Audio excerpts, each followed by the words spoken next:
एक बार की बात है, एक छोटे से गांव में रामू नाम का एक नौजवान रहता था। वह हमेशा से खजाने की कहानियों से प्रभावित था और सोचता था कि एक दिन वह भी कोई खजाना ढूंढेगा। एक सुबह उसे अपने दादाजी की पुरानी किताब में एक नक्शा मिला जिसमें पास के जंगल में छिपे खजाने का जिक्र था। रामू ने तुरंत अपने दोस्त श्याम को बुलाया और दोनों ने खजाने की खोज शुरू करने का फैसला किया। नक्शे में एक पहेली थी, जहां सूरज डूबता है वहां पत्थर बोलता है।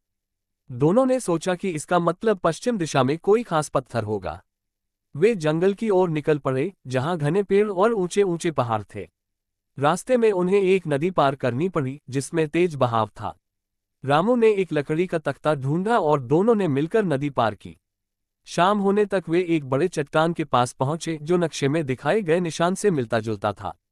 चट्टान के पास एक गुफा थी जो अंधेरी और रहस्यमयी लग रही थी।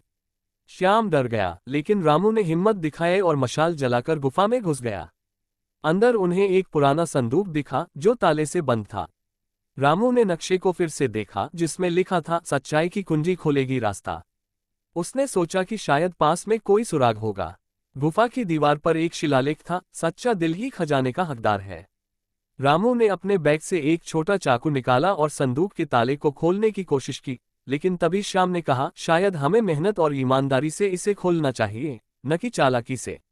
दोनों ने मिलकर संदूक के आसपास खुदाई शुरू की। थोड़ी देर बाद उन्हें एक चाबी मिली जो जमीन में दबी थी।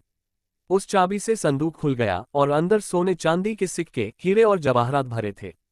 रामू और श्याम खुशी से झूम उठे। उन्होंने फैसला किया कि इस खजाने को गांव वालों के साथ बांटेंगे ताकि सबकी जिंदगी बेहतर हो सके। गांव लौटकर उन्होंने खजाने की कहानी सुनाई। गांव वालों ने उनकी ईमानदारी की तारीफ की और सबने मिलकर उस धन से स्कूल, अस्पताल और सड़कें बनवाईं। रामू और श्याम को समझ आया कि असली खजाना धन नहीं, बल्कि दोस्ती और सच्चाई थी। इस तरह एक नक्शे ने न सिर्फ खजाना ढूंढने में मदद की, बल्कि पूरे गांव को एकजुट कर दिया। और रामू की खजाने की खोज की कहानी गांव में हमेशा याद की जाने लगी।